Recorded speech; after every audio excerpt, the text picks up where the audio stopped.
Welcome to the deep dive. Today we're tackling something really fundamental to being human.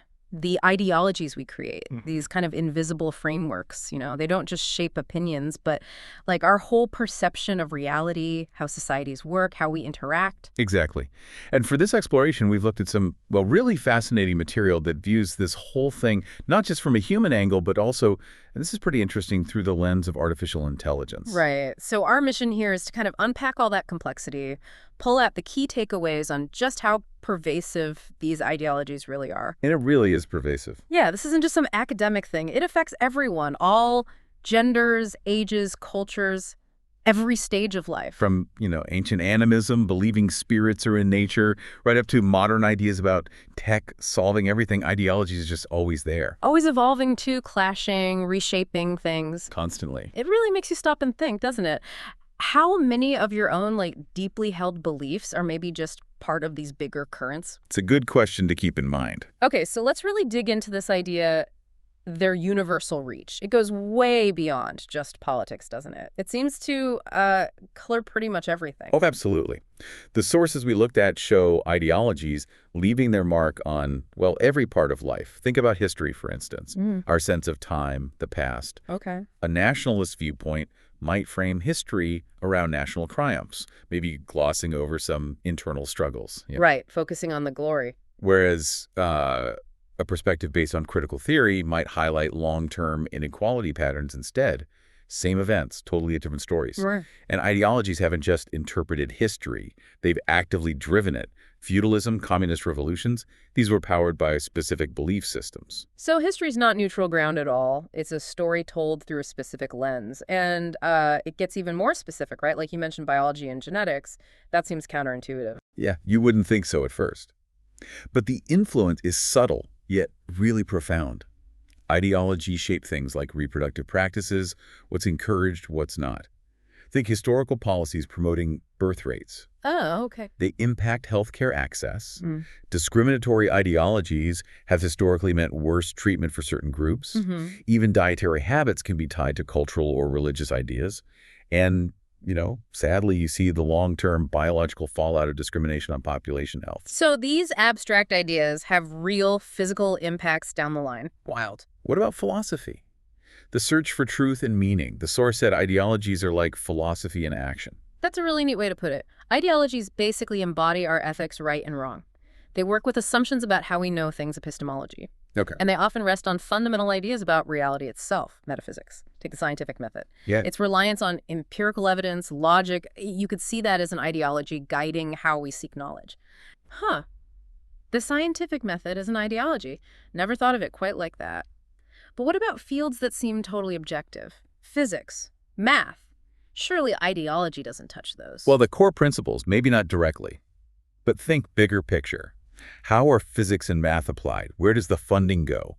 That's driven by societal values. Which are ideological, right? Exactly. A society focused on defense might pour money into physics for military tech. One focused on climate change might fund renewable energy research. The questions scientists even choose to ask can reflect these bigger priorities. So even the purest science isn't pursued in a vacuum. Okay. And then logic itself. The source mentioned different ideologies having their own internal logic. That sounds like a big problem for agreement. It really highlights why understanding different worldviews is so hard. A religious ideology might rely on the logic of faith, revelation, sacred texts. Right. A materialist one prioritizes empirical proof, stuff you can verify. When those basic ways of reasoning are so different. What makes sense in one just doesn't compute in the other. Precisely. It's like playing chess using checkers rules. You can't win, you can't even really play together properly. Leads to those deep conflicts. Yeah, it's not just disagreeing on facts, it's using different rule books for truth. And I guess this internal logic must massively shape our own minds, our belief system. Oh, absolutely. Ideologies mold our self-image, our emotions, what we value, fear, hope for. They give us a framework for meaning, identity, belonging. Think about individualism versus collectivism. Someone raised where personal achievement is, everything will see themselves in their place very differently from someone where group harmony is the priority. Their motivations, their reactions, all filter differently. Exactly. And that extends to relationships, too. Family, community, even love. Definitely. Ideologies define social structures, monogamy expectations, family roles, workplace hierarchies, national identity, who's us and who's them, even what romantic love looks like and how you express it. That's all heavily shaped by prevailing ideologies. It's kind of humbling, realizing how much of what feels natural is actually a social construct built on these beliefs. And art, of course, art has always been mixed up in this. For sure, art is a huge channel for expressing, reinforcing, or challenging ideologies. Propaganda posters, religious paintings. Obvious examples. Right. But also protest songs critiquing injustice or satire mocking politicians and their ideas. Think about the difference between, say, Soviet socialist realism, all idealized workers, and French Impressionism, focusing on individual perception. Both reflect and react to the ideologies of their time. So art's not just pretty pictures or sounds, it's carrying ideas, consciously or not. And when things get tough, when we face hardship, ideologies seem central to how we cope too. They really are. They offer ways to understand suffering. Religion might offer comfort through faith, an afterlife. Sure. Political ideologies might frame struggles as systemic issues, motivating activism. But, and this is crucial, ideologies can also cause immense suffering. Wars fought over beliefs, oppression justified by ideology. It's a double-edged sword then. Solace and suffering, both tied up in these systems. Exactly. And the source then goes into how ideologies connect with just so many basic human things. Drugs, alcohol, sex, greed, truth, lies, life, faith. It's a huge list. It is, and what's striking is how differently these are viewed across ideologies. Some ban substances, others use them in rituals. Norms around sex vary hugely. Right. Capitalism kind of accepts self-interest as a driver. Other systems focus on community. Even what counts as truth can differ empirical versus revealed truth. Ideologies can even justify lying for a greater good. Wow. And yeah, they provide meaning for life, frameworks for death. Faith in all its forms underpins countless belief systems. It really shows there's no single human experience. It's all filtered, even our emotions, like what we find funny. Yep. Ideologies shape what makes us laugh, cry, get angry, feel happy. What's hilarious in one group might be offensive in another because of different values, different sensitivities. Satire often relies on a shared understanding or rejection of certain ideologies to even work. So emotions aren't purely biological reactions. They're shaped by context, by ideology. And ultimately, it seems like a key job of ideology is giving us purpose, a why. That's definitely a core function, answering those big questions. Why are we here? What should we do? Giving life meaning and direction, individually and collectively. And that purpose then directs where we put our energy, our resources, what we focus on as a society. Absolutely. Do we prioritize the environment or economic growth? Healthcare or defense? These big choices stem from our dominant ideologies. They shape our whole relationship with nature, our civilizational priorities. And that filters right down to basics like who gets food, water, healthcare. You see different approaches under capitalism versus socialism, for example. Starkly different, often. And then these ideas just seep into everything. Family roles, education, hierarchies, ideas about status, wealth. It's everywhere. It really is. Yeah. And understanding that helps you decode why people react the way they do. When you see who's laughing or crying or angry often, it's because their ideological framework is being reinforced or challenged. Emotions are flags for those underlying systems. Okay, so watching where people focus their energy, their emotions, that reveals the ideology at play. Now, how do we even get these ideologies? We aren't born with them, right? No, it's a lifelong thing. Starts in early childhood, absorbing norms and values from family, the immediate community. Those are the first building blocks. Right, just soaking it up. Then adolescent school, friends, media, you encounter broader narratives. That either reinforces the early stuff or makes you question it. And adulthood continues it. Work, relationships, major events, they keep shaping and refining our views. Historically, the earliest social groups probably formed around basic needs, easing pain, living longer, early ideas about health, survival. And then wanting resources, getting wealthy, healthy, as the source puts it. Exactly. That became a huge driver shaping early belief systems too. It's this constant learning, absorbing, sometimes pushing back. Okay, so switching gears a bit. This is the deep dive. We always want that extra layer. How can AI, this technology that's changing everything, help us understand this incredibly complex human thing? Right. This is where it gets really interesting. AI has some, well, incredibly powerful analytical tools. First, data analysis. It can crunch through massive amounts of textbooks, articles, social media, way more than any human could. Looking for patterns. Exactly. Right. Patterns, structures, themes within and between ideologies that we might just miss. Second, it can do large-scale comparisons across cultures and history, find universal patterns in belief, but also unique variations. Okay. Third, simulations. We can model how different ideological assumptions might play out over time, get insights into potential consequences. Like what-if scenarios for societies. Sort of, yeah. Then there's sentiment analysis, gauging the emotional tone around certain ideas in public discourse. And finally, while AI can reflect biases in its training data... That's a big if. It is. But the algorithm itself doesn't have human emotions or biases. So potentially, it can offer a more, let's say, objective initial identification of ideological structures in the data it sees. That sounds like a powerful toolkit. But then, the next question is tricky. Can AI go beyond just understanding? Can it actually make life easier with ideologies? Maybe even make us feel good all the time, as the source hinted? It sounds dangerous. It's a very, very fine line. Theoretically, AI could personalize information, maybe expose us to more diverse views, encourage critical thinking. Okay, the positive spin. It can analyze conflicts, find common ground, suggest resolutions. Tailored education could explain ideologies better, maybe foster empathy.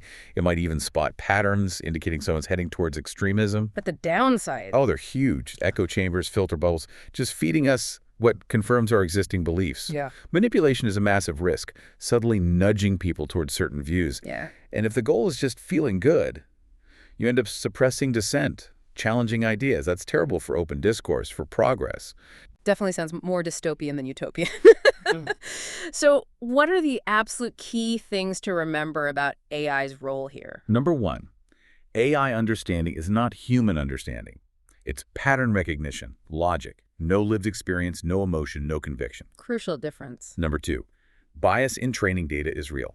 AI learns from our world, biases included. We have to be constantly aware of that. Okay. Three, AI is a tool, not a master. It should augment our thinking, not replace our ethics or judgment. Got it.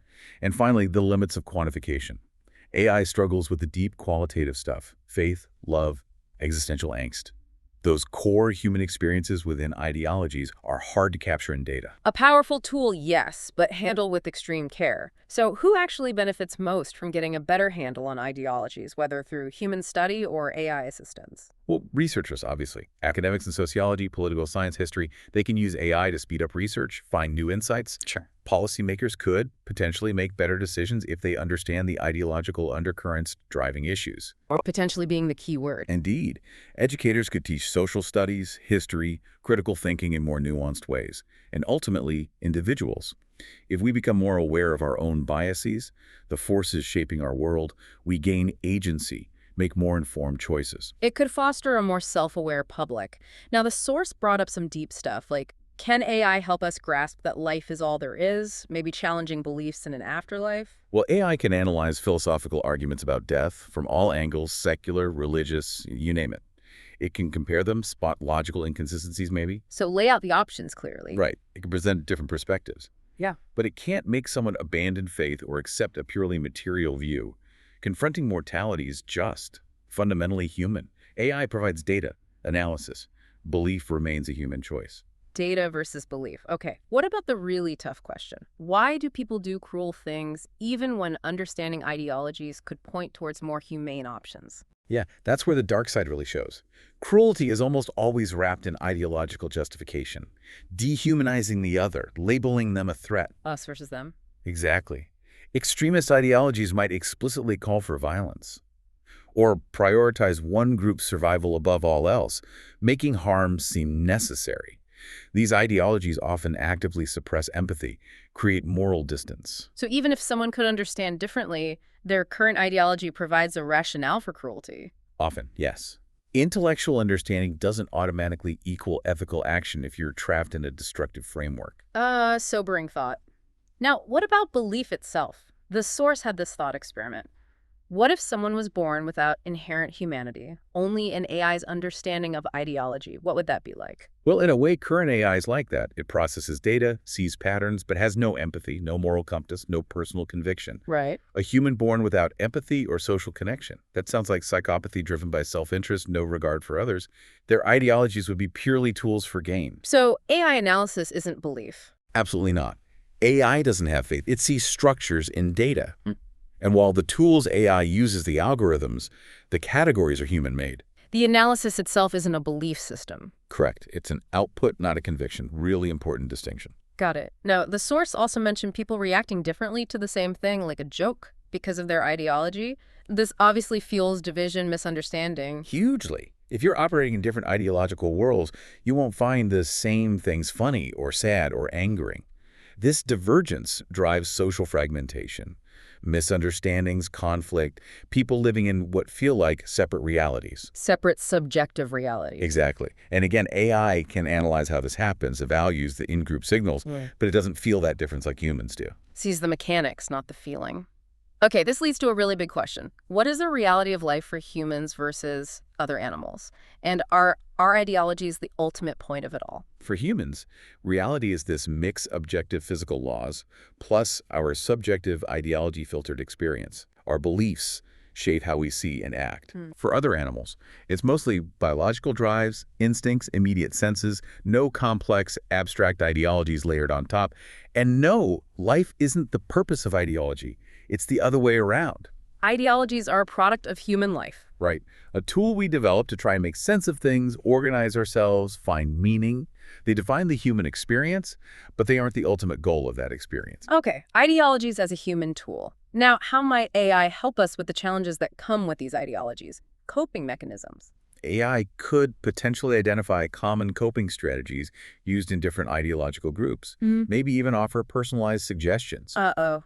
Ethically tricky territory again. Very tricky. Privacy, manipulation risks, but it could maybe develop early warnings, detect distress patterns in communities. Yeah. It can't replace human therapy, but maybe offer basic support or point people to resources. And analyze how ideologies themselves influence what coping methods are even seen as okay. Exactly. Analyze how the ideology shapes the coping landscape within a group. So analysis, maybe limited support, but the human core remains. The source also stressed the physical side of ideologies, not just ideas floating around. Not at all. They manifest physically. Yeah. The cities we build, transport systems, they reflect values. Infrastructure. Art, architecture, artifacts embody beliefs. Human bodies bear the marks of conflict, inequality, driven by ideology. Who gets food, water, shelter, that's a physical outcome of economic and political ideas. Right down to brain activity. Yep. Thoughts and beliefs are neural activity.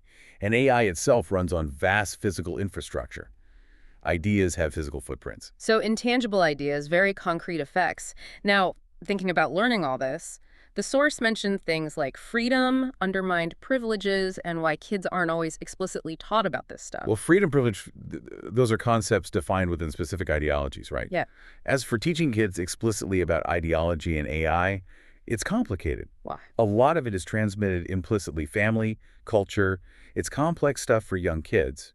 Parents, teachers often pass on their own views, not a neutral analysis. Yeah. Society might resist critically examining its own foundations. And early education often focuses on more practical skills. So we mostly absorb it by osmosis, not direct lessons, which leads to this powerful idea.